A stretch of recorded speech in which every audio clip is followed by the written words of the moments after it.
खुलुमबाय BTR news चेनेलाव गासैखौबो बरायबाय। आंनि चेनेलखौ साबस्क्राइब खालायाखैबा साबस्क्राइब खालायदो आरो बे खाथिनि बेल आइकन बेलखौ थुनानै होदो जाहाथे भिडिअ होबानो सिगांग्रो नटिफिकेसन सौहैनाय बायदि।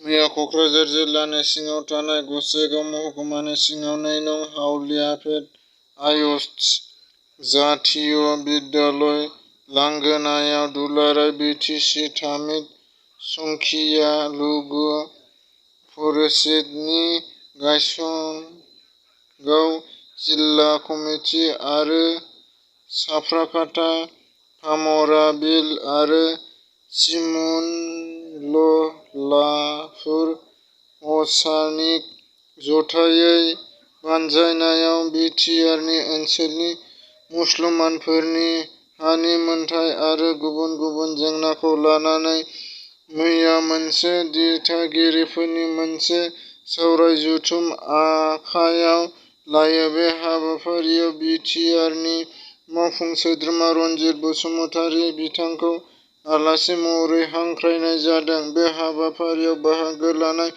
बिटिआरनि मावफुं सोद्रोमा रनजित बसुमतारीआ फोरमायदि गसाइगाव ओनसोलाव मुसलमानफोरनि थाखाय रेसिडेन्ट स्कुल गंसे बिटिआर सरकारनिफ्राय गायसनना होनाय होनना फोरमायो। पानेरि दख'रा एबसुनि बानजायनायाव मैया 11 बड'लेण्ड मुलुग गोसोखां जोलुर बादायलायनाय हाबाफारि लानाय जाबाय। टिसिएलसीसी चेयारमेन सतिश बसुमतारीनि नुजाथिनायाव सि दानानै जिउ खुंग्रा आइजोफोरनो खुन्दुं आरो ताट-साल रानदों। उफ्रा बिसायख'थि जोबखांनायनि उनाव इउपिपिएल, बिपिएफ आरो बिजेपि जथायै बिटिआरआव सरकार जानो थांगासिनो दं। बे बाथ्राखौ बुंदों नब शरणीया।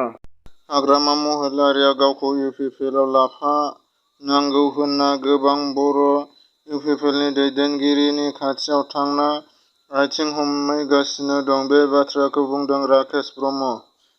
बिथाङा उदालगुरि जिल्ला नोलोबारि दख'रा बर' फरायसा आफादा बड'फा गेजेरथियारि सोलायनाय मावथांखिजों लोब्बा लाखिनानै गां 8थि गामियारि जोलुर बादायलायनाया गोजोनै जोबनानै थांबाय।